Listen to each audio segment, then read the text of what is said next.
Ladies and gentlemen, at this time, please welcome the Greater Irving Las Colinas Chambers Chairwoman, Joanne Goen.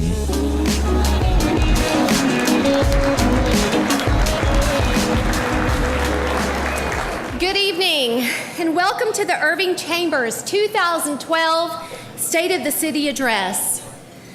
What an outstanding crowd we have here tonight. It's a pleasure to see everyone gathered here. It is our hope that you will learn something new tonight about our past or maybe our future, and you would share it. To incentivize you to begin sharing the great news about Irving tonight, if you share your favorite part of the program or something you've learned and tag the Chamber on Facebook or Twitter, we will choose a favorite post before the end of the event is over, and that lucky person will receive a brand new BlackBerry torch, compliments of RIM. So get your smartphones out. We have a lot to be proud of in our city, and tonight we will take a moment to remember our historic past and look ahead to our progressive future. I would like to honor our most distinguished guests, our country's service personnel. If you are presently a member of one of the branches of service for our country, or if you're a veteran, would you please stand and remain standing so that we can properly recognize you?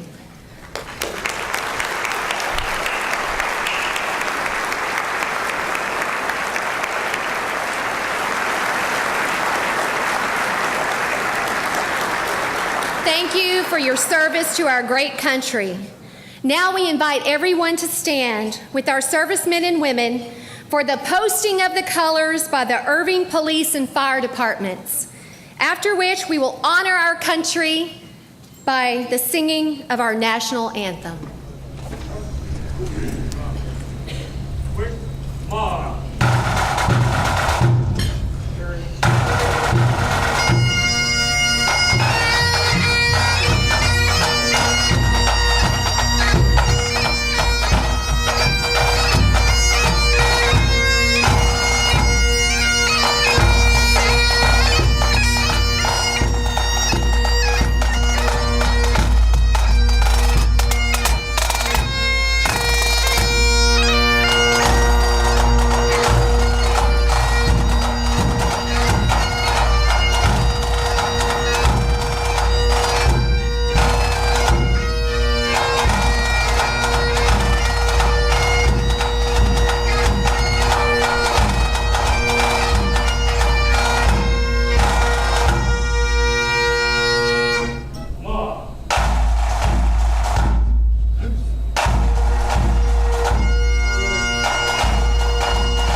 Say, God.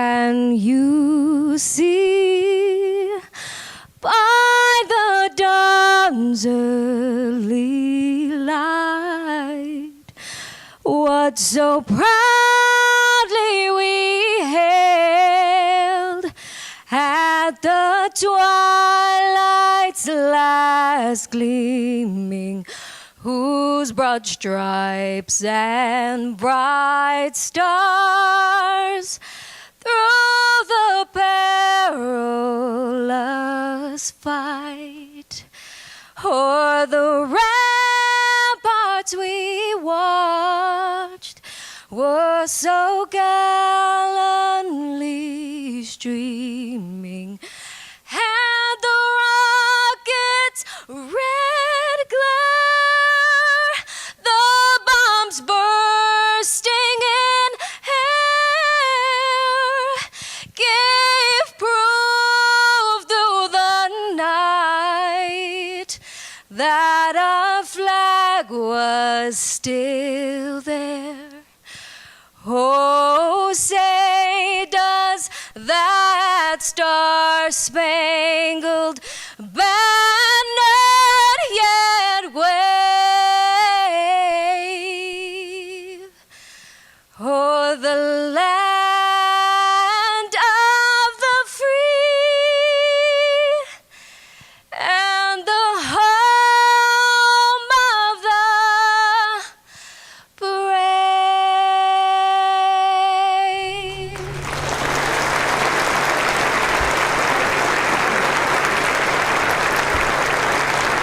Please remain standing for the invocation led by Dr. Bill Labar of Plymouth Park United Methodist Church.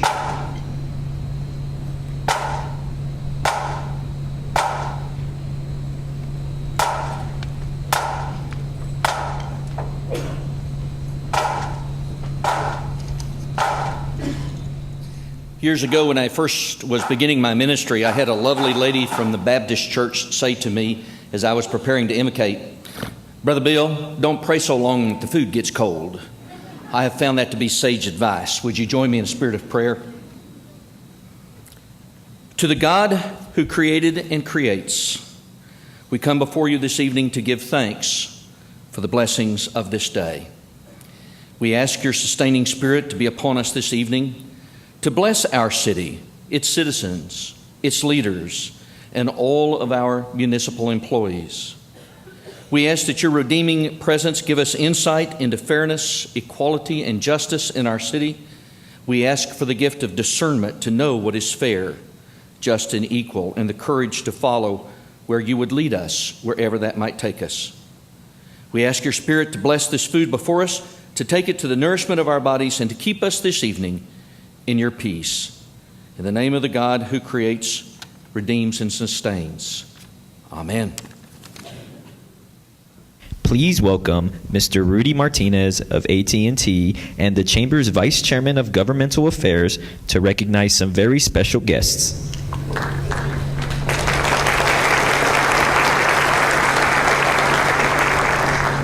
Good evening. Let me extend my personal welcome to this annual State of the City event. Tonight, we have with us many elected, appointed officials, and other special guests whom I'd like to acknowledge.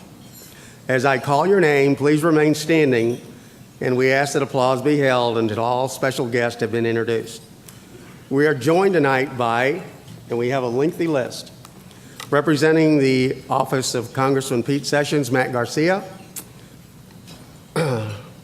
representing the office of Senator John Corona, Ms. Annette Ratliff and Rhonda Moreland, State Representative Linda Harper Brown and her husband Bill, representing Dallas County, County Commissioner Alba Garcia, Justice of the Peace Katie Hubner, and from the Irving City Council, we have Mayor Pro Tem Rink Stouffer, Councilwoman Rose Kennedy and her husband Lowell,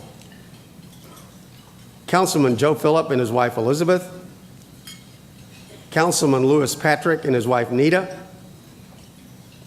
Councilman Michael Galloway and his wife Deborah, Councilman Roy Santos-Coy and his wife Cindy, Councilman Dennis Webb and his wife Lydia, and Deputy Mayor Pro Tem Gerald Ferris and his wife Karen. Representing the Irving Independent School District, Valerie Jones, Gwen Craig, Rhonda Huffstetler, and Heather Ashby, President. Representing the City of Irving, Mr. Tommy Gonzalez, City Manager, Shanae Jennings, City Secretary, and Mr. Charles Anderson, City Attorney. Representing the City of Fort Worth, Mayor Betsy Price. Representing the Irving Hispanic Chamber Partners, their newly elected chairwoman, Lourdes Spinola. And representing the CFB ISD trustees, Dr. Bobby Burns, Superintendent, Nancy Klein, Frank Shore, Nancy Watton, and James Good. Finally, representing DART, Chairman John Danish. Please welcome all these folks.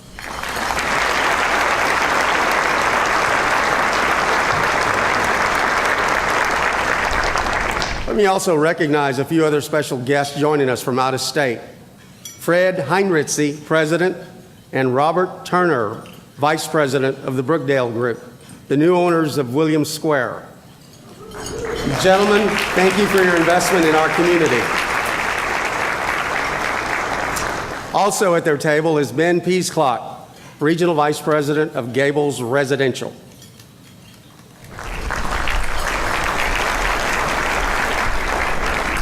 Also, we welcome Ms. Stearns and her 8th grade gifted and talented humanities students from Lady Bird Johnson Middle School, the largest net zero middle school in the country.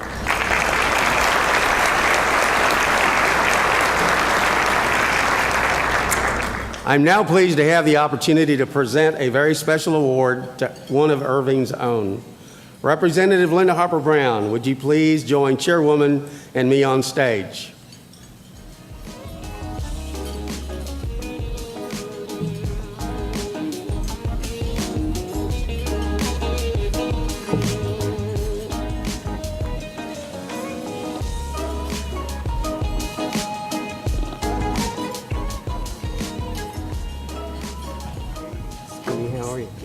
Good to see you. The Greater Irving Las Colinas Chamber of Commerce celebrates with our 105th District Representative, Linda Harper Brown, as she receives the Champion of Free Enterprise Award given by the Texas Association of Business. Representative Harper Brown, our state chamber as well as our local chamber appreciates your stellar pro-business, pro-Texas voting record in the 82nd legislative session of the Texas House of Representatives. Thank you for all you do for our city and the great state of Texas.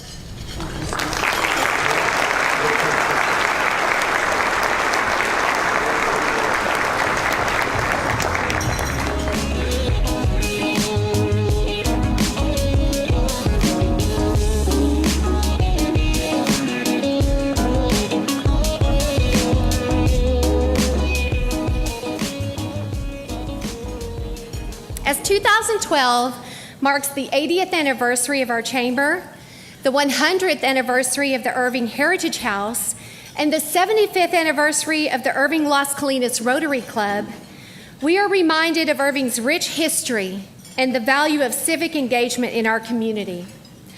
The chamber appreciates your commitment to our organizations as we all work together to build an even better Irving. Let me also extend our highest appreciation to our presenting sponsors, HMS, and our gold and platinum sponsors, Avial, Ace Cash Express, Freeman, the Irving Convention and Visitors Bureau, the City of Irving, Irving ISD, and Kiewit, Stacy, Whitbeck, Reyes, and Parsons. We also appreciate the support of our silver sponsors and to many of our supporting sponsors who you will see listed in the program.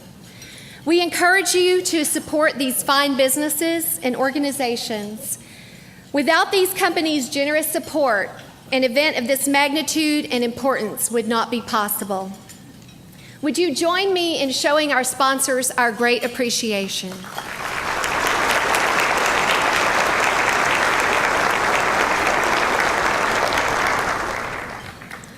Many leaders who have worked hard to help build our chamber in the city over the years are here with us tonight. I would like to ask that all members of the Chamber's Board of Directors and all past chairmen and chairwomen please stand and be recognized.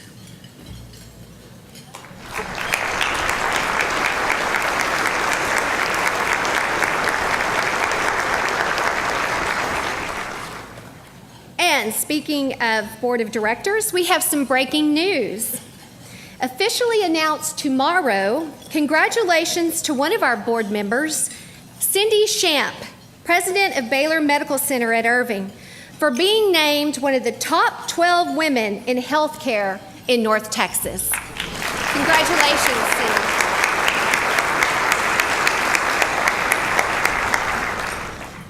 At the Chamber, we feel privileged to have many wonderful partnerships. We thrive in Irving due to our great partnerships. The city, our school systems, the Chamber, and other stakeholders collaborate on a daily basis. And the backbone behind this partnership is an excellent city and Chamber staff team who work hard on behalf of businesses and residents of Irving every day. This is why Irving was nationally recognized as one of the top 50 best places to live by Bloomberg Business Week.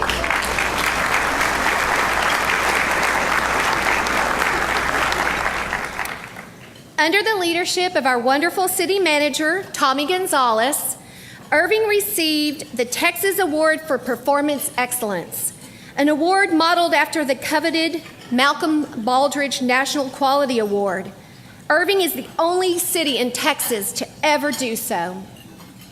Would all of our city staff members please stand so we can show you our appreciation?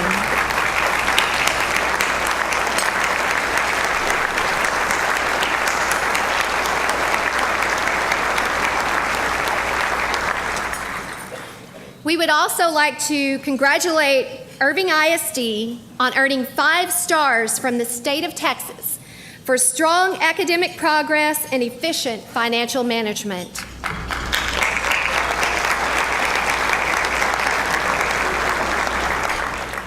We've gathered here this evening to embrace our past and to look forward and envision our future. We have many reasons to celebrate our rich history, but I want to share with you that the Chamber is working hard today and every day to make sure the businesses and residents of our future are just as successful. The Chamber staff has been working diligently on campaigns and projects like One Irving, a 5-year initiative designed to address issues that impact Irving's economic prosperity. Another project, which our guests from Club Corp and Trifecta helped sponsor and is about to be launched, is called Irving To Go, a smartphone application that puts the Chamber's invaluable resources right in the palm of your hand. And just as important, it gives your businesses more visibility to Irving's visitors and residents. Be watching soon, as the Chamber will be sending the annual Best in Irving ballots electronically to our residents and the business community this week.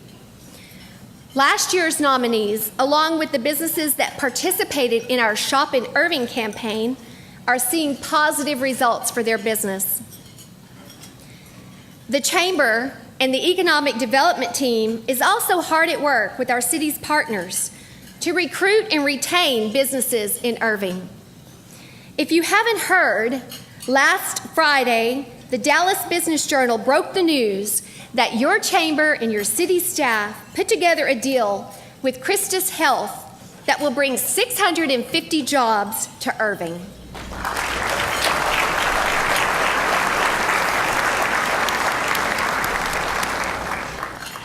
The ease of air travel, the availability of DART public transportation, and a wide range of housing options in the area and quality of life considerations all factored into the company's choice of Irving. The Economic Development Partnership is also working on 35 active projects ranging from new retail, office, and housing developments. These projects are bringing in new jobs for Irving and keeping our residential taxes low. At this time, please turn your attention to the screens for a brief video presentation which highlights the most recent accomplishments of our pro-business city and the Irving Economic Development Partnership.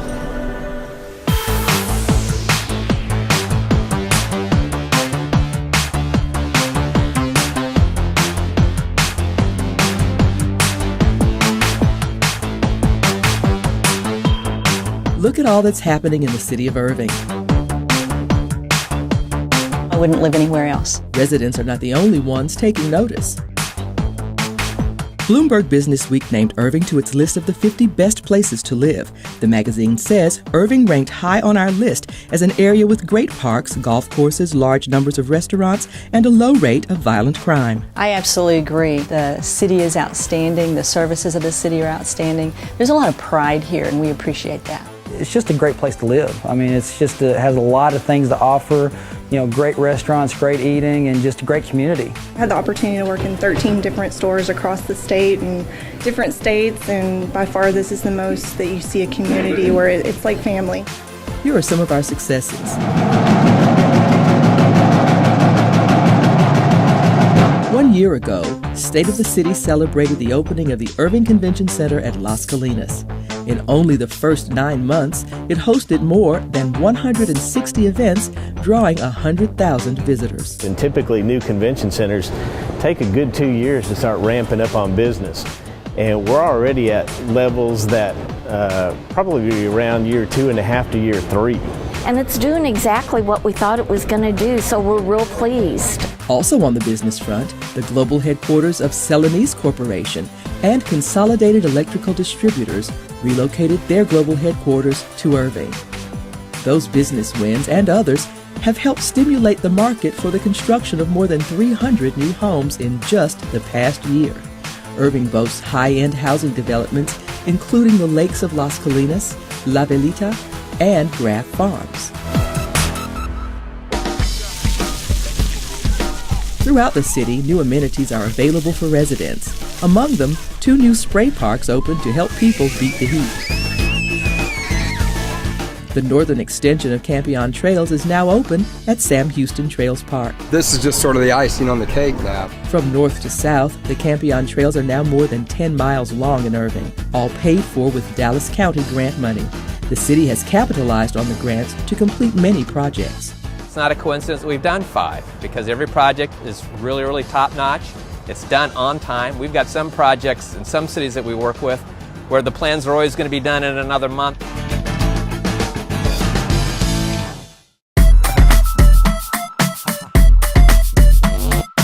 The West Irving Library is attracting people interested not only in books, but also the latest technology. These stations are so much more comfortable. The chairs are awesome. I like the smart board. Everything is just so updated and new. It's just exciting. It's the first net zero library in Texas. The energy-efficient features have kept more than 260 tons of carbon dioxide out of the atmosphere. It's a wonderful resource for Irving, and I'm so proud of our city.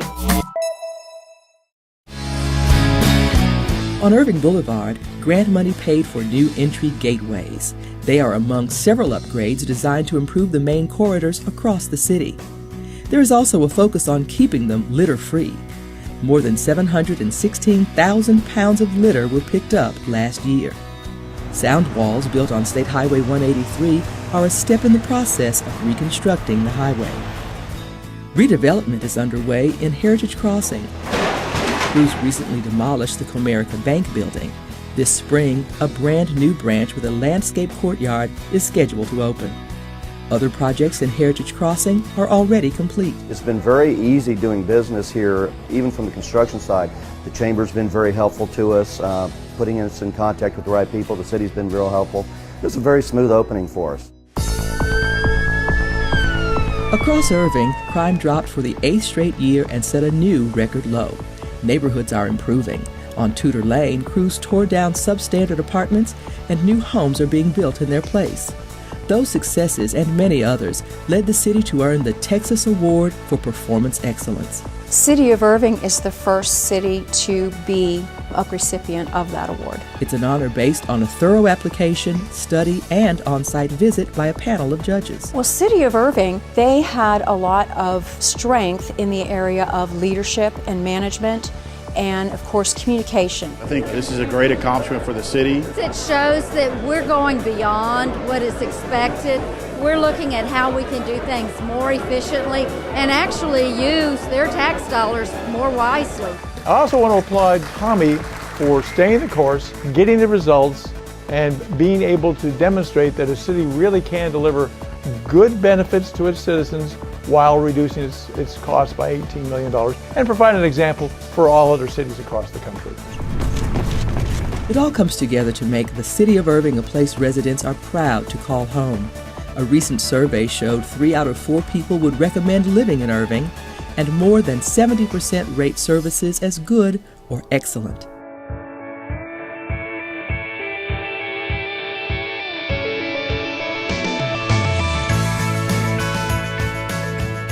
And look at what's next. The Dart Orange Line is just months from opening. The Orange Line, which is under construction today, will actually open to the Irving Convention Center. July will open to the Beltline Station on 161. In December, and our board just approved the last piece of the Orange Line into DFW Airport, and that will open in 2014. Putting Irving even further along on the path of progress. They have a commitment to excellence, and they're constantly looking at ways to improve their processes, their organization, and the community in which they live.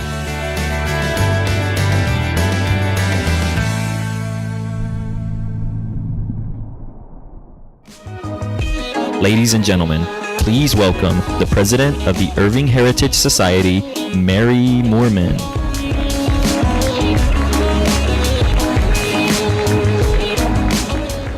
Good evening. I am Mary Moorman, president of the Irving Heritage Society. As the theme of this year's State of the City event is embracing our past, envisioning our future, it is fitting that the 2012 marks the 100th anniversary of the Irving Heritage House, one of Irving's oldest and most historic landmark homes. This prairie-style bungalow is located in the Heritage Crossing, downtown area of Irving, and was built by a local artisan, Fred Joffrey, for the brother of Irving's co-founder, J.O. Schultz. Today, the house has been restored and is owned by the City of Irving and operated as a house museum by the Irving Heritage Society. It is a recorded Texas historic landmark and is open for tours. Tonight's event is the first of many activities planned in 2012 to help celebrate the Irving Heritage House. Please join me in just a moment in watching an abbreviated version of a video showcasing the symbol of Irving's rich history. Special thanks to the City of Irving, ICTN, and Irving Archives, Irving ISD, and the Chamber for assistance in producing the video. We invite you and your families to tour this unique landmark and join us this year in celebrating a special piece of Irving's history. Thank you.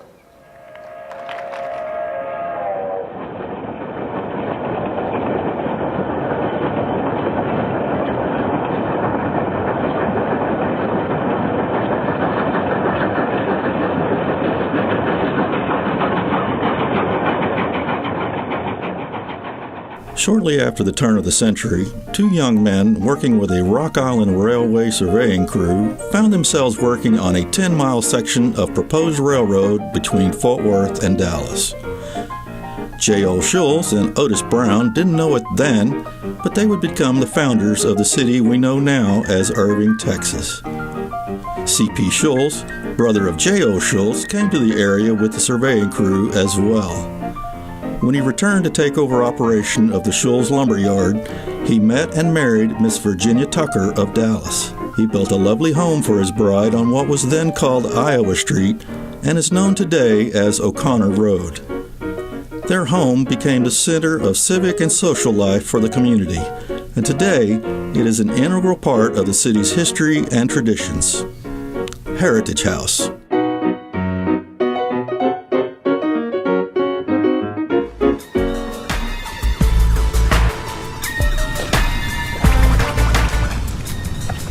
This looks like my grandma's house. Or your great-grandma's house, which means boring. Oh, come on, it won't be that bad. Yeah, right. Welcome to Heritage House. Are you here for the tour? Did you know in the early 1900s there was no air conditioning?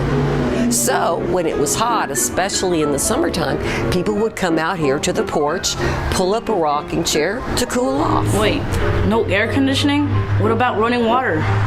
Well, not really. You see, Mr. Schultz had 3 wells built on this property. One was for drinking water, another one was for watering lawns, and the other one was pretty special because Mr. Schultz had a gasoline pump made that brought water into the house so that Mrs. Schultz was the first person in Irving to have a water closet. Is that a bathroom? Yes, you got a gold star. So, you want to come inside? In the early 1900s, the first room that most people would walk into was the parlor. And this is the Schultz's parlor. As you can see, they fill it with many beautiful things. A lot of very important meetings went on here. Since Irving was a new city, they met here to help, well, form the new city government. The mayor, things like that? Exactly. But they also met here for social gatherings. As you can see, there's beautiful china, artwork. Everywhere around there's something special in the room. All the things are collectibles. Like most families, the dining room was a special gathering place. The things on display here are family heirlooms, something that's been handed down from one generation to the next. Is this what I think it is? Oh yes, that is a vintage 1912 telephone. People were very excited about being able to communicate with something like this. But the operator was always listening. And when you picked up the phone to talk, you might be listening to your neighbor's conversation. I guess you have to be careful what you said on the phone. Just like on Facebook today. Look at all the pianos in this room. That's right. That's why we call it the music room. This used to be a bedroom, but when they added the piano and the organ, it became the music room. And that organ has been fully restored and it plays. What is this thing? These are called stereoscopes. Is it a radio? No, not quite. This is for seeing pictures in 3D. Like my grandma says, the more things change, the more they stay the same. Well, I hope you all had a good time. Thanks for coming to Heritage House. Come and see us again real soon. Are there any questions I can answer? Actually, can we play with the toys?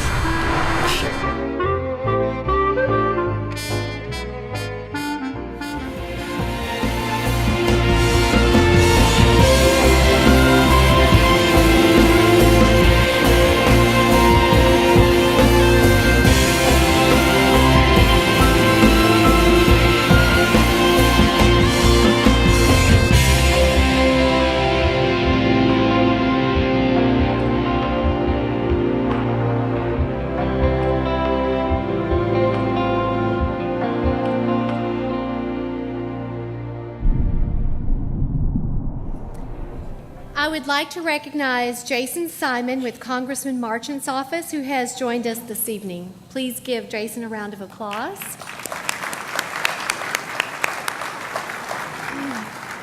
Thank you, Mary, for your wonderful information.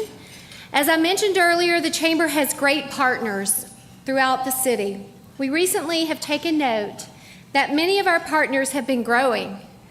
And this one in particular has been growing at an exceptional and exponential rate, creating and providing new jobs and opportunities for business residents and businesses alike. With that being said, it is with great pleasure, I introduce our presenting sponsor, HMS and Ron Singh, Executive Vice President of Managed Care Services. Ron recently moved from Atlanta to work here in Irving at HMS's headquarters, and we're pleased that Ron will be on our board of directors for the Chamber this year. Welcome, Ron. Thank you very much. Thank you, Joanne. If I could ask you to please take a moment to watch a brief video that we've prepared for you.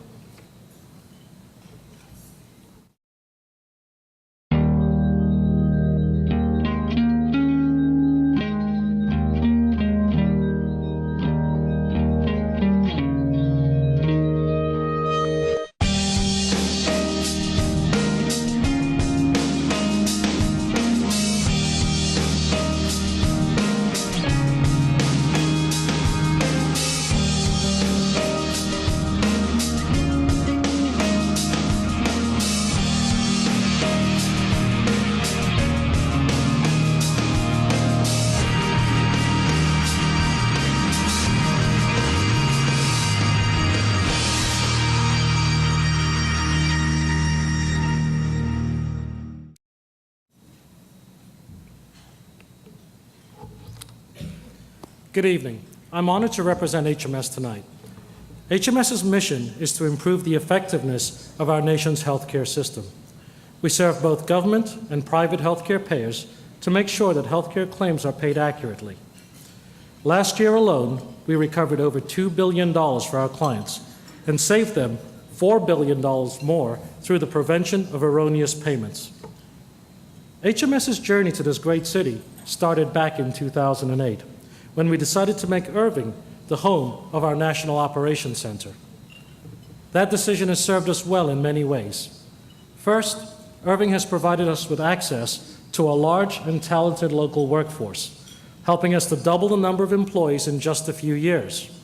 Second, as a company whose business is driven in a large part by data, Irving offers us excellent technology resources. And finally, we've benefited from our partnerships with the business-friendly city and this chamber. So there's no question that North Texas has helped HMS to succeed. As an employer with a self-funded health benefit plan, we know that providing competitive health benefits to employees while managing costs can be a challenge. That is why we're pleased to be able to provide self-insured employers across the country and in the city with a range of audit solutions that reduce expenditures and help employers comply with regulations. Our dependent eligibility audits, for example, help make sure that only eligible dependents are enrolled in a health plan. Most often, ineligible dependents find their way into the employer's health plan as a result of everyday life changes. Marriages, divorces, or even a child growing up can result in a dependent remaining on an employee's plan longer than he or she should. HMS's experience nationally has shown that between 4 and 8% of all dependents enrolled in an employer's health plan are actually ineligible for coverage. The identification and removal of these members can translate to significant savings. The average return on investment for this type of audit is in excess of 600%. And most importantly, these audits allow employers to continue to provide the best benefits possible to those who qualify. Over the past 4 years, HMS has experienced an annual growth rate of over 20%. We believe that our collaboration with this city has been a key component of our success, and we're committed to giving back to our community. Our local HMS Helps program plays an active role year-round in donating both time and dollars to Irving charity organizations. HMS is pleased to be part of this great community. It has been evident through our relationship with the Chamber and the city, as well as the presentation and video from Joanne, that our mayor has helped create a city government that has been successful. With more than 20 years of experience working with businesses ranging from startups to Fortune 500s, in a short amount of time, she has strategically helped guide more than 9,000 businesses and 215,000 residents of Irving through growth and development. Would you please join me in welcoming our mayor, the Honorable Beth Van Dyne.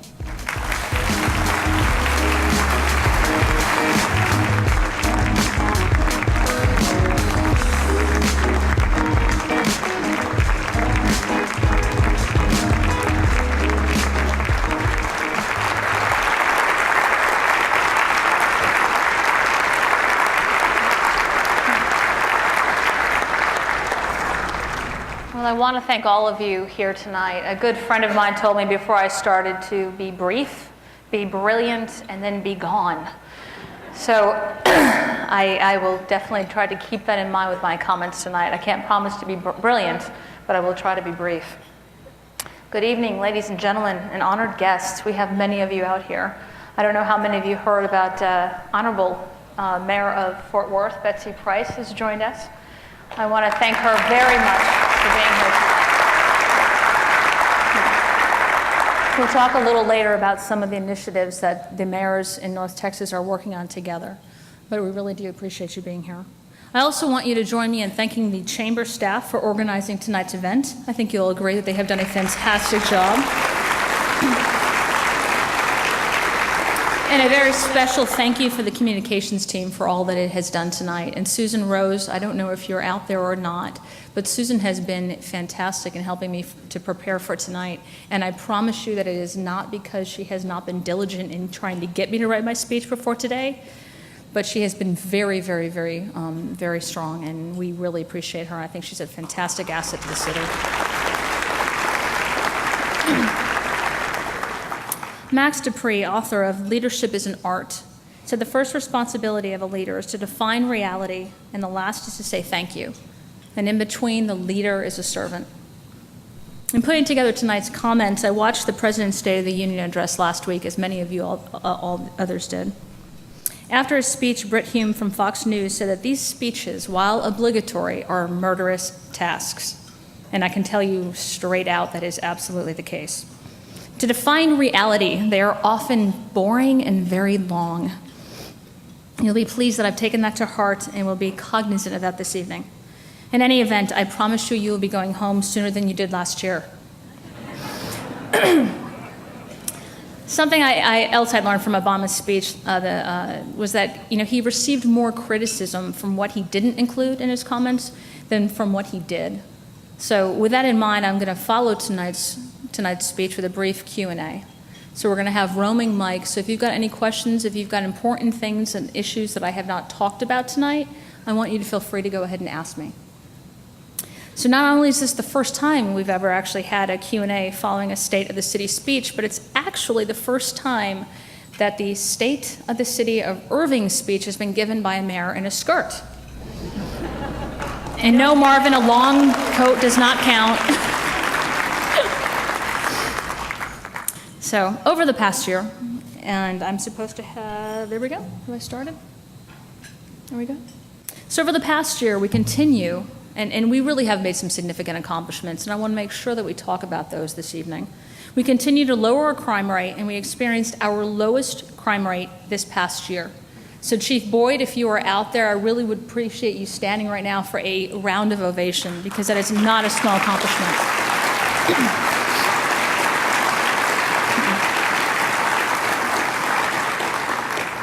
We lessened the number of high-risk apartment units, and we reduced the number of multifamily complaints by 38%.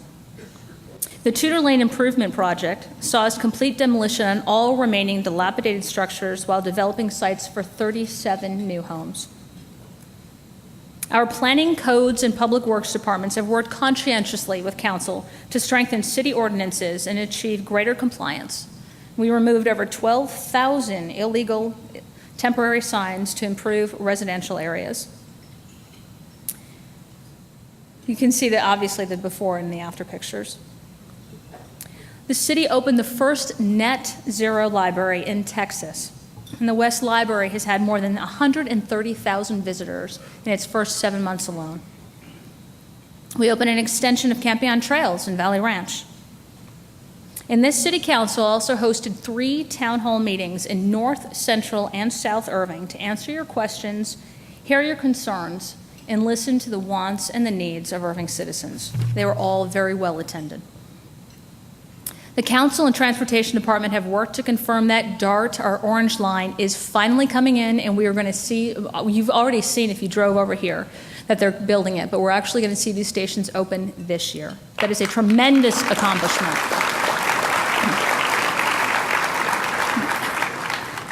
Our economic development partnership has facilitated 10 corporate relocations to Irving, including Celanese, Consolidated Electrical Distributors, Ecolab, and most recently, Christus Health. And that, by the way, will increase 650 brand new jobs in Irving.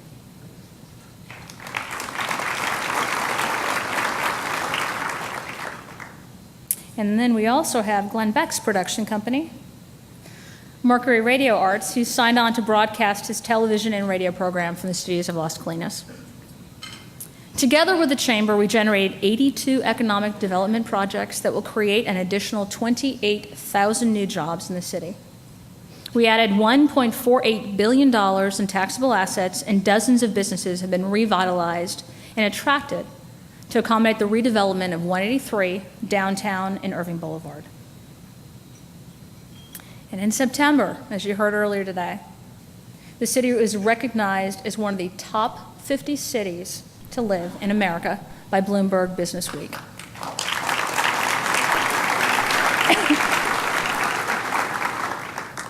Now, on a sad note, the city of Irving lost one of its most respected, enthusiastic, and considerate family members. On September 20th, 2011, Guy Henry, Director of Code Enforcement, lost his battle with cancer. Guy was a devoted family man, an inspiring leader, and a compassionate person who bolstered the spirits of all around him. He will truly be missed. Guy epitomized what it means to be a great leader. He brought out the best of his team. And he recognized that success is not achieved alone. These achievements I just listed took hard work, and they deserve to be recognized. They deserve to be celebrated. But no one individual is responsible for these accomplishments, but rather entire teams made up of interested citizens, dedicated staff members, involved elected officials, and countless volunteers. These triumphs represent the best of teamwork and what success can be when we realize when we work well together. While we have accomplished much, these achievements have not come without a cost. We've seen our city's debt climb from $250 million to $560 million in the last 5 years alone, during the worst economic crisis that this country has seen. Property taxes, sales taxes, franchise fees, hotel occupancy taxes, and interest income, everything that generates city revenue is down. Fuel and employee costs are up. We cannot afford to continue spending like we have in the past. Within the last month alone, we've received notices from Hostess Brands that they filed bankruptcy. MetLife is laying off 900 employees in its Irving facility alone. And TRT Holdings, the parent company of Omni, is moving its headquarters out of Irving. This past Saturday, global finance chiefs warned that no economy is safe from Europe's debt crisis. And Hong Kong's CEO said, "I've never been as scared as I am about the world." Business Week reports that more than 200 million people globally are out of work, a record high, as almost 2/3 of advanced economies are experiencing a slowdown. Irving is at a crossroads. We're no longer the 18-year-old athlete who can eat whatever they want and sleep as late as they want. We're the 41-year-old desk worker who has to work out, who has to watch what they eat, and has to drug along as they run. It's a lot of discipline. It's saying no all the time. Saying yes to things that you can achieve and that you can see and that are realistic. It's not fun and it's not easy, but it's necessary and it's worth it. Discipline in our spending will make us competitive. It'll put us in a position of strength to attract new businesses, improve our schools, and enhance our neighborhoods and strengthen our economy. Steve Jobs, in his autobiography, notes that it comes from saying no to 1,000 things to make sure that we don't get on the wrong track or try to do too much. We're always thinking about new markets we could enter, but it's only by saying no that we can concentrate on the things that are really important. In the last 5 years, the city spent nearly $100 million on grandiose projects that sounded so good, so promising when we started. But unfortunately, we've achieved very little of the visions that were promised. It is time for us to say no to the projects that are not working. and instead to focus on realistic projects with definitive timetables and sensible investments that the city can afford. Instead of unrealistic, you can go ahead and clap to that. Amen. Instead of unrealistic get-quick proposals, we need to settle ourselves in a long-term strategic vision, a 20-year plan versus 5 years of pictures. It's time we stop talking about what we're going to do and actually do it. Irving is a wonderful city, gainfully situated between Dallas and Fort Worth, DFW and Love Field. Irving is home to the 4th busiest airport in the world, 8 of the largest companies in the world, 4 golf courses, 3 country clubs, the 4 seasons, and a favorable climate for new business. And for all of you I just talked about the country clubs, need to know that Club Corps just invested millions of dollars in Las Colinas Country Club and in La Cima because they believe that this city has a lot to offer. We have fantastic recreation centers, libraries, walking trails, playgrounds, water parks, a first-class animal shelter, neighborhoods, and schools. People want to do business in our city and with our city. However, talent without discipline is like an octopus on roller skates. There's plenty of movement, but you never know if it's moving forward, backward, or sideways. We need to focus our attention on achievable goals with reputable partners. We need to hold ourselves up to higher standards, realizing that perception, Mike Galloway, as you mentioned to me when I first got elected, is often reality. The ICVB recently hosted its annual Austin Client Appreciation Lunch. One thing that was clear above all else, they didn't care if we had an entertainment center next door. What they did want, without exception, is a hotel that could service their conference guests. Alexander Graham Bell said, "When one door closes, another opens, but we often look so long and so regretfully upon the closed door that we do not see the one which is open for us." We have an opportunity in the next year to develop a convention center hotel complete with ballroom space and restaurants.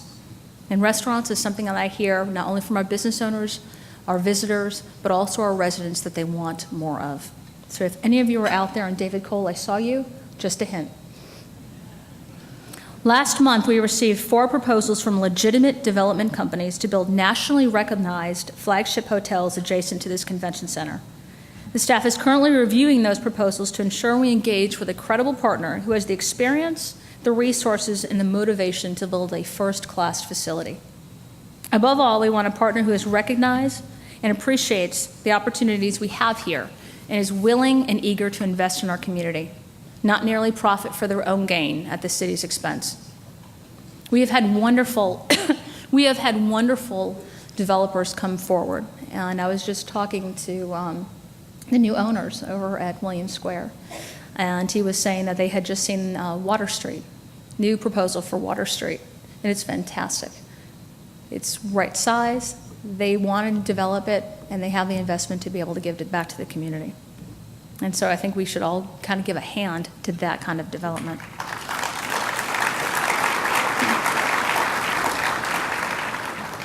In Jim Collins' book, Good to Great, he remarks that good is the enemy of great.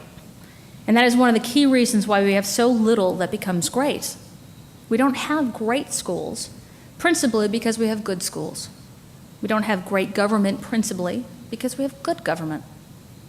Few people attain great lives, in large part because it is so easy to settle for a good life. The vast majority of organizations never become great, precisely because the vast majority become quite good, and that's the main problem. My parents are in the audience tonight, and Mom, I'm going to embarrass you a little bit. Anybody who appreciates or blames me for my tenacity has that woman right over there to blame. She is the oak, and I am merely the nut. Growing up, and my brother's over here too, and my sister, you can back me up on this. We didn't really have room for many excuses in our house. And when I was a teenager, I was a good teenager. I didn't get into too much trouble. I really didn't. And Chris Homan is in the audience. He went to high school with me. You can vouch for me. I was a fairly good student. Well, there was a couple of times that I was late, and I missed curfew, and I got disciplined. And I remember there was one time in particular I wanted to go out, and I tried to explain it to her, and she's like, no, And I thought, okay, fine. You know, I'm going to really let her have it this time. And I went in there and I went, okay, Mom, I'm a good student. I do debate. I do sports. I don't do drugs. I don't drink.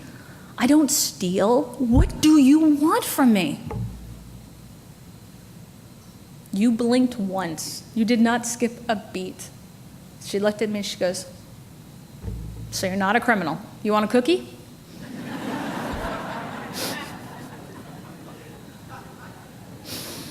And that was it. Okay, then we moved on. Okay, fine. I went back to my room. In that scenario, taxpayers are parents. They're the mom that says, okay, no matter how good you think you are, when you start bolstering all of your achievements, it's not good enough. You can do better. You know you can do better.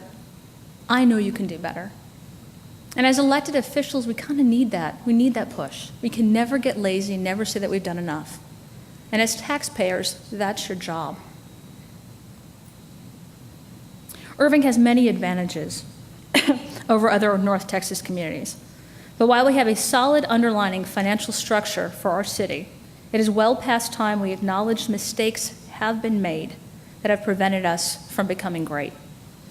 Whether it's entering into unsound contracts that cost our city millions of dollars unnecessarily, with no discernible benefits to the public, or it is a decidedly passive attitude towards strict financial management and evaluating what kind of return on investment Irving is getting for all of the precious tax dollars that we spend on consultants.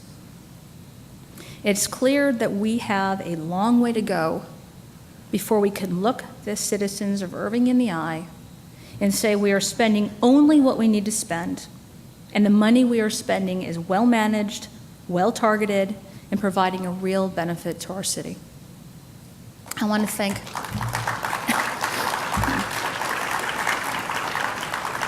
thank Gerald and Lewis and Joe Phillip for all of their hard work working on an ethics committee in this city right now. I think you guys are doing a fantastic job, and I know it takes a lot of time. The rest of the city council, by the way, is also involved in this endeavor. But rather than pointing fingers or putting our head in the sand, we can use this moment to show the people of Irving that we can recognize our faults and work together as a team to be more cost-effective, end the waste, and usher in a new era of cost-conscious, well-focused spending. So I call on all of us here to pledge this is the year that we will truly clean up our spending, rectify bad contracts, and recognize true leadership is exercised during moments of challenge. We can do better. We will do better. And I look forward to working with everyone in this room to prove that to our good citizens. For the past several years, we've seen across the country an enthusiastic movement to limit and end the power of special interests in the governance of our nation. Here in Irving, we're not immune from this criticism. Just as some of our spending issues deserve our utmost scrutiny and dedication to fix the problems, so too does our existing ethics policies, campaign finance rules, and code of conduct. The people of our great city want to know, not just from our words, but they want to know in their hearts that the decisions that we make, the votes we take, and the actions of our city government are truly born out of a desire to make improvements that matter, set plans that will benefit us for generations to come, and wisely govern to the benefits of everyone, not just a special few. Everyone knows what I'm talking about. You can call it the good old boy system or pay to play. Whatever you call it, in whatever form it takes, it must end. Working together, we can improve our ethics rules, make common sense adjustments to the means by which our candidates finance their campaigns, and purge our boards of any hint of special interest influence.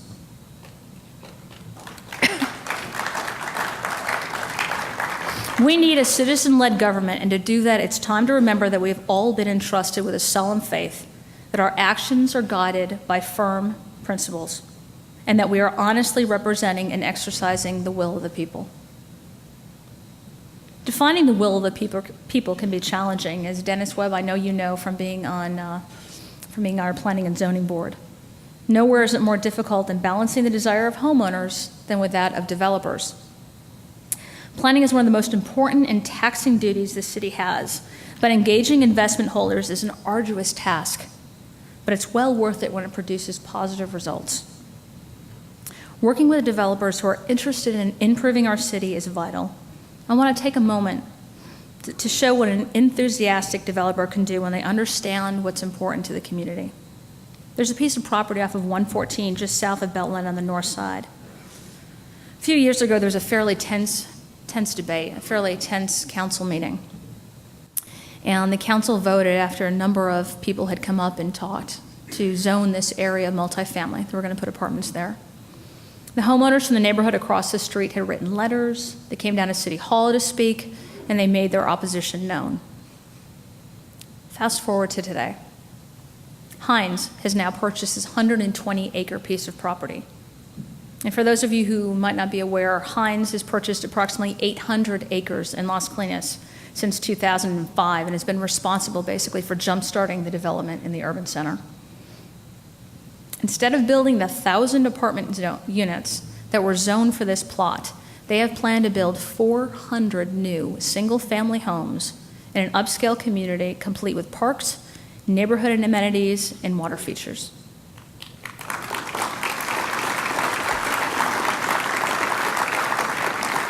And I don't know where Rob Woody is, but I know he's out there somewhere because I talked to him today. But he is the Hines executive who's leading the project, and he's also, by the way, an Irving resident. He was actually giddy, animated, excited as he went over the designs. It's that kind of enthusiasm and the commitment that Irving needs and deserves if we're going to stay the course. When the completion of the DART rail line, the expansion of 183, 635, and 114, the city of Irving is perfectly situated to thrive. We owe a lot of that gratitude, by the way, to Councilmember Rick Stouffer, who has worked tirelessly on transportation.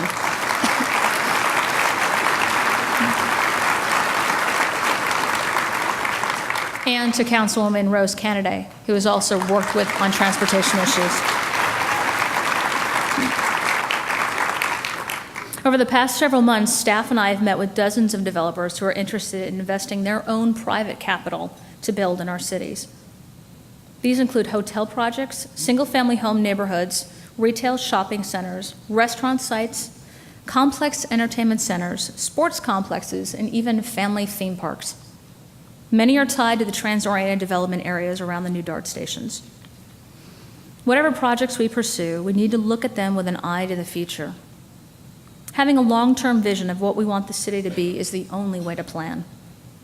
So often, we are tempted to react to existing market conditions instead of creating our own market conditions through proper planning, consistent enforcement of our zoning, and strong competitive business practices. When we do that, we settle, and often for inferior projects that do more harm than good. Irving has the highest percentage of rental housing in North Texas at about 65%.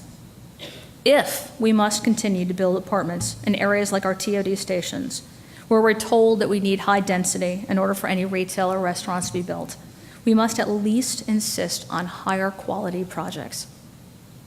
Let's consider building taller buildings that would command concrete and glass construction versus sticks and stucco. This would allow more green space for parks and open areas. Pushing for all new apartment construction to be LEED certified would do wonders for the environment and help us conserve unlimited resources like water and energy. Thinking ahead on landscaping to include xeriscaping is also a possibility. How we plan and what we build today affects what we will be tomorrow. And the consequences are far-reaching, affecting not only our residential communities and business prospects, but also our schools. Our planning decisions have a direct impact on our school districts, impacting the number of students that will be responsible for educating, the density of that population, and the location. I attended the last Irving ISD trustee meeting. I introduced to them at that meeting that we begin having and hosting biannual joint trustee and council meetings to create a strong partnership in open communications. We must work closer with our school boards, trustees, and administration to ensure that we're sharing ideas and upcoming developments so that we are all properly prepared. We're on the same page and pulling together like resources that could save both the city and the district's money. In addition to working together, the city has instituted an internship program for teenagers, allowing them to work directly with our police and fire departments as well as City Hall. It has been a big hit with students, and our first responders and staff are learning from it too. In addition, our Irving Parks and Recreation Department continues to offer outstanding after-school programs for children at recreation centers all across the city. I look forward to continuing this work and exploring new initiatives in ways that the city and school districts can partner to improve the educational opportunities, the experience, and the outcomes for all our students. We don't always think of it, but closely linked to education is economic development. CEOs tell us when they're looking to relocate, the quality of the schools in that area is top on their list of essential requirements, and I see Sean Stover from North Hills agreeing. We want those new employees to not only work here, but to live here. Unfortunately, there are some misperceptions about our schools that are a barrier, and we have to overcome that. The truth is, Irving has amazing schools. And I know that because my children actually attend schools in Irving. And Sean Stover, I know she's got homework tonight, and I promise you I'm going to hurry up so I can get her home. We really do have to do a better job, though, of telling the good news about Irving's education system. Let's hear it for the Nimitz Academic Decathlon team. They just won the regional championship, and they're advancing to the state tournament next month. And let's not forget MacArthur High School, its girls basketball team, ranked #1 in state 5A schools after winning the state championship last year. MacArthur's Alexis Jones is the #1 high school player in the country, and she's going on to continue her education at Duke University. And Coach Susie, I don't know if you're here or not, but she's been named the National Federation of State Association Girls Basketball Coach of the Year.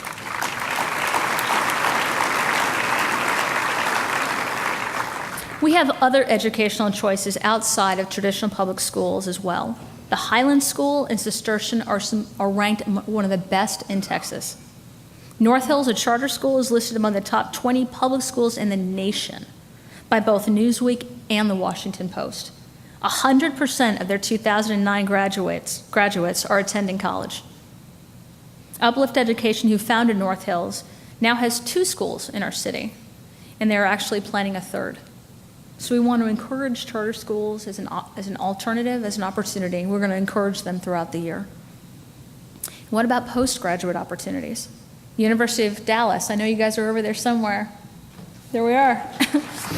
They are a diamond, and they're located right in our backyard. Now, if we could just get you to change your name from University of Dallas. There, you got that? This past month, the university was rated among the top 5 in the country and 1st in Texas for the percentage of students participating in study abroad programs. Their professors are sought after as well for their expertise in education all across the globe. My own friend, UD Professor John Norris, just returned from giving a lecture at the University of Notre Dame in Australia. It's a huge accomplishment. One thing we can do to get the word out is to involve the business community. The Chamber of Commerce initiated a program several years ago to do just that. In learning more about these partnerships, it's clear that in order for substantial progress to be made, corporate executives must be willing to be advocates for educational projects as well as sponsors. I have started a monthly Coffee with the Mayor series where Irving businesses are invited to meet with me to discuss issues that are important to them. The first coffee is this Thursday at 8 a.m. at the Chamber offices. While open to any business associate in the city, we've invited members of the broker community to learn from them what their perceptions of the city are, hear their advice, and educate them on what our city has to offer, from neighborhoods to schools to business opportunities and quality of life issues. Getting corporate involvement is essential. We have some of the best businesses and best business minds in the world in our own backyard. They've made an investment in our city and are eager to get more involved if given a chance. There's a wonderful book called The Traveler's Gift, and if you haven't read it, you really should. There's a passage that reads, "Only a fool refuses the counsel of wise men. Sensible instruction is a life-giving foundation that will help you escape all manner of deadly traps." Find a wise man, a person who has accomplished what you wish for in your own life, and listen closely to his words. With that in mind, for the first time, the Mayor's Office has created an Economic Development Advisory Council that will host a series of CEO roundtables. We will discuss what business practices the city can improve upon, learn where the city can offer assistance as a third-party advocate, and look at creating additional economic development opportunities utilizing the advice, participation, and counsel of area CEOs. Our first meeting is March 1st and will include participation of the 30 largest multinational corporations in Irving. Combined with the efforts of the Chamber, Irving is a prime position to attract businesses from all over the country and the world, to increase our tax base and increase our influence within the region. And it's important to note that we're not alone in these efforts. We do have surprising advocates. Our Dallas County Commissioners Court, I saw Elva Garcia here. Appreciate you coming tonight. They have been extremely supportive of our city and moving forward. We are also working collaboratively with neighboring mayors, including mayors of Fort Worth, thank you, Betsy, Dallas, Arlington, and Frisco to address regional issues that affect us all, like water, transportation, marketing, and economic development. We've decided to leave our egos at the door. It's not Dallas, Fort Worth, Arlington, Irving, Frisco. It's Dallas, Fort Worth. We're okay with that. And that's, by the way, very, very significant. We recognize that any development that occurs in North Texas benefits us all. With a shared effort, and it's a shared effort and one that I'm very pleased to be a part of. It's also a wonderful indicator of how our futures are aligned and the key role that Irving plays in the economic vitality of North Texas. 2 weeks ago, over 100 mayors were in Washington, D.C. for the U.S. Conference of Mayors, including 7 from North Texas. We had Betsy Price from Fort Worth, Mayor Masso from Frisco, Matthew Marchant from Carrollton, Mike Rawlings from Dallas, and others. And the night, we had all gone to the White House, and afterwards we went to dinner. And we sat down and we had a great discussion. And we said, what can we do to support one another, to stop competing and just support one another? And we talked about a number of different things, calls, having relationships. The very next day, I received an email from this chamber saying that they had a company that was considering relocating to a different city, 2 other cities actually, within Texas. And they said, can you give the CEO a call and see what you can do to keep him here? I know that he's getting calls from other mayors of those other cities that they're considering. I picked up the phone and called the CEO. I said, we are sincere in wanting to keep you in our city. What can we do? Was the package competitive with the others that you received? Do you know everything that the city has to offer? We had about a 35-minute long conversation. And during the course of that conversation, he told me that the other 2 areas that they were looking at were surprisingly strong in that they had a regional pull and regional support to bring them there. And that, he didn't want to say anything against North Texas, but that would really help us. It just so happens I had lunch with Mayor Mike Rawlings of Dallas immediately following this phone call. And I said, hey, Mike, I just got the call. This is what's going on. And he looked at me and he said, do I need to have our ED department call your ED department? Do we need to strengthen that offer to keep them here? And I said, well, I don't know if you need to do that. But he said, do I need to call the CEO? And right there at lunch, Mayor of Dallas picked up the phone and he called the CEO that was located here. And he said, we are supportive of keeping business in Irving. Can we help you? That is all we can ask. But I'll tell you, last Friday, I got a phone call from Chris Wallace telling me that that company, Crisis Health, decided to move their company headquarters here.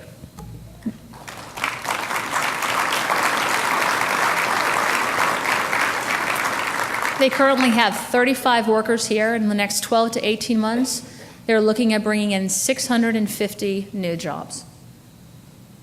That is the kind of regional cooperation that we need. Corporate citizens and residents alike are not so keenly aware of city border lines, and frankly, they really don't care. They want to know that when they get in their cars, they can get to work in a reasonable amount of time, They want to know that their kids are getting great educations in a secure environment where they can choose from a number of places to eat, shop, and relax.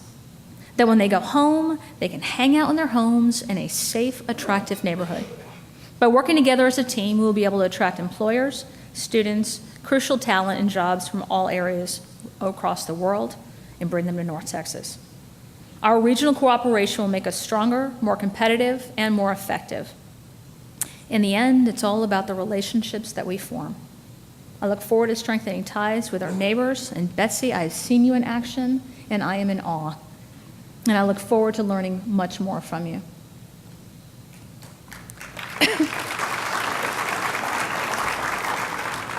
Let's work together to achieve greatness.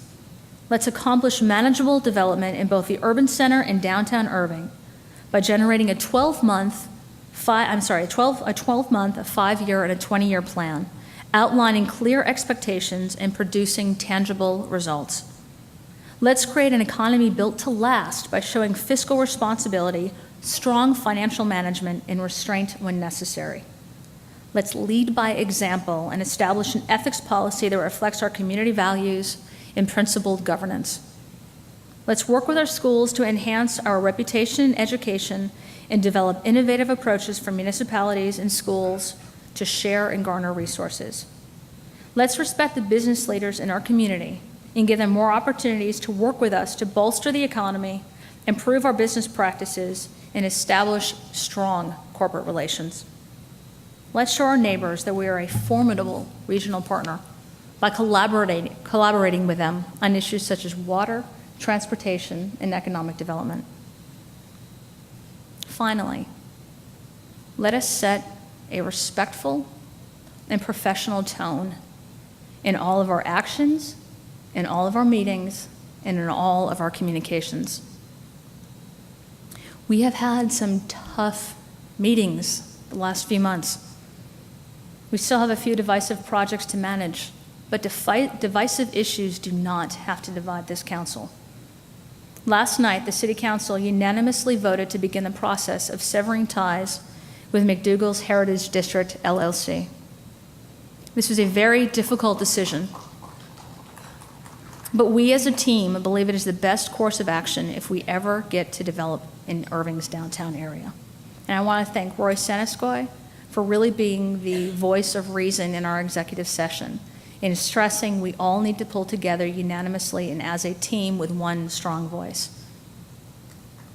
While we may disagree, and I have, and we all will, I believe you are seeing a council that is beginning to work together, strongly together, for everyone's best interest. And I want to thank you guys for that.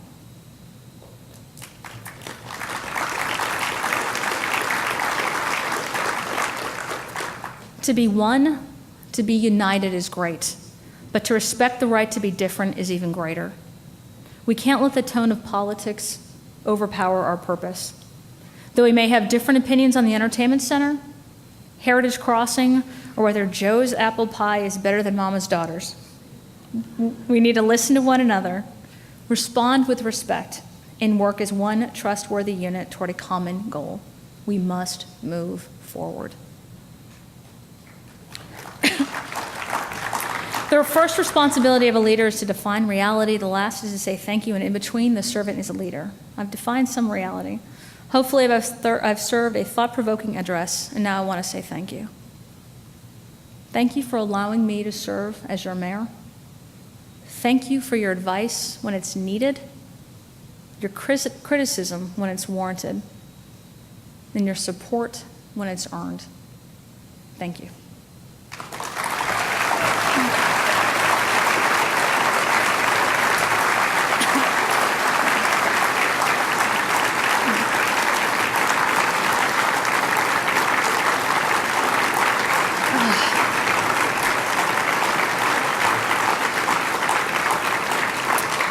Now, I don't know if anybody was keeping track of the time, but how long?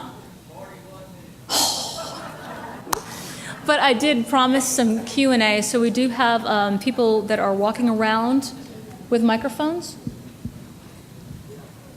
So if anyone has any questions at all, Let's go ahead and ask them. I don't know if we were able to cover everything that people wanted, but if not, feel free to ask now.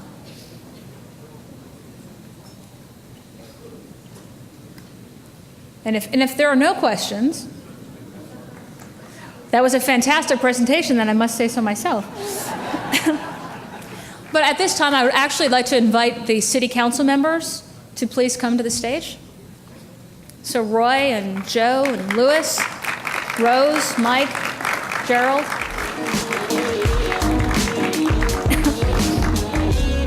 No, we don't need music yet. No. I promise you we're going to be fast. I've been saying that all night, haven't I?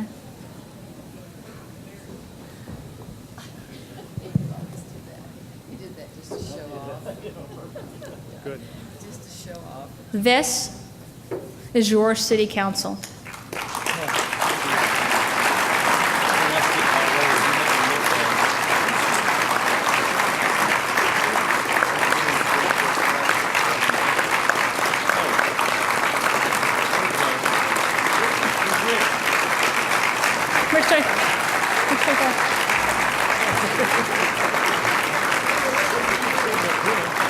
A smart leader is only as strong as their team. A servant leader knows when to pass the torch and step aside when their job is complete. And a great leader knows when to put down the microphone after they've said what's needed to be said. The state of our city is strong. The will of our people is mighty. Together, we will lead Irving into greatness. Thank you.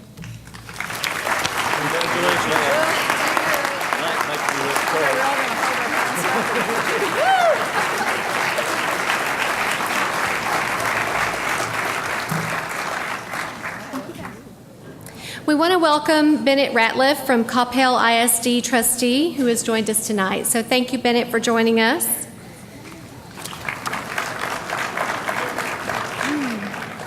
Thank you, Mayor. We've asked David Park of Atmos Energy, and he's the chairman of the Chamber's Education Committee, as well as Sean Stover with North Hills Preparatory to join me on stage. Mayor, in recognition of your commitment to the businesses and citizens of Irving, the Chamber is making a contribution to uplift education Irving campuses, including North Hills Preparatory and Infinity Preparatory, in your honor.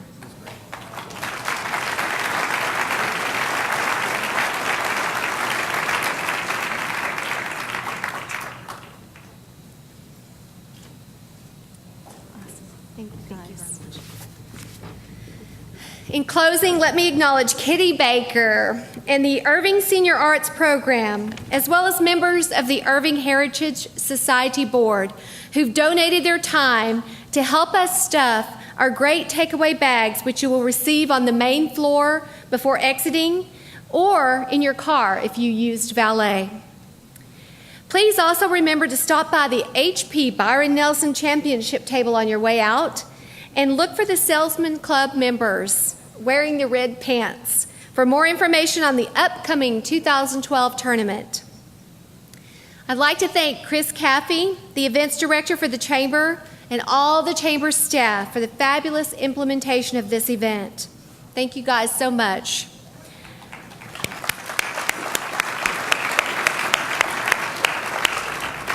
Once again, thank you to our sponsors and our great city partners for this fantastic event. I wish you all well. Have a wonderful evening.